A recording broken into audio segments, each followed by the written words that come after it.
Welcome to PC Error Detective. Today, we'll show you how to fix there was a problem resetting this PC error on Windows 10. For more helpful troubleshooting tips, consider subscribing to our channel. Let's get started. Step 1.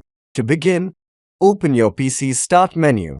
Search for Command Prompt, then right-click on it and select Run as Administrator. When prompted by User Account Control, click Yes to continue. Step 2. In the command prompt window that opens, type the following command and press Enter to execute the command. This will initiate a process to repair your Windows image. Step 3.